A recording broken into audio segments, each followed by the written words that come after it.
West ইন্ডিজের বিপক্ষে one day series শেষ, এবার পালা টি-20 সিরিজের এবং সেই জন্য টি-20 সিরিজের দল ঘোষণা করেছে বাংলাদেশ ক্রিকেট বোর্ড বিসিবি, যে দলে ফিরেছে অধিনায়ক লিটন দাস।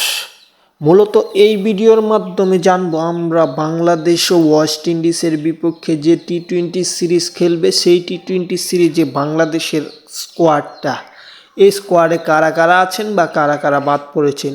এই স্কোয়াডে অধিনায়ক লিটন দাস, তিনি ইনজুরি থেকে ফিরে দলের সাথে যোগ দিয়েছে। আছে তানজিদ হাসান, তামিম, আছে পারভেজ হোসেন, ইমন, সাইফ হাসান, তৌহিদ হৃদয়, জাকির আলীর মতো ক্রিকেটার। আছে শামীম হোসেন, নুরুল হাসান, আছে মেহেদী হাসান, আছে রিশাদ হোসেন, নাসুম আহমেদের মতো ক্রিকেটার। আছে মুস্তাফিজুর রহমান, পেসারের ক্ষেত্রে মুস্তাফিজুর রহমান, তানজিম হাসান, সাকিব, তাসকিন আহমেদ এবং শরীফুল ইসলাম আছে এই দলটাতে।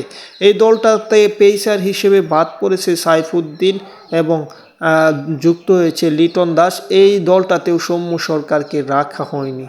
সিরিজের শেষ ওয়ানডেতে 91 রানের ঝকঝকে একটা ইনিংস খেলার পরেও তাকে দলে রাখা হয়নি, কেননা পারভেজ হোসেন, ইমন এবং তানজিদ হাসান, তামিমকে আরেকটা সুযোগ দিবে ওপেনিংয়ের জন্য। সেজন্য মূলত পারভেজ এই সিরিজে ভালো না খেলতে পারলে তার বিদায় ঘণ্টা বেজে যাবে, এমনটাই সবাই জানে। এবং অত্যন্ত সুন্দর খেলেও দলে ডাক পেলেন না সাইফুদ্দিন, কেননা সাইফুদ্দিন দারুণ খেলেছে গত আফগানিস্তান সিরিজের শেষ যে ওডিয়া, সেটাতে ব্যাটে বলে ভালো করেছে।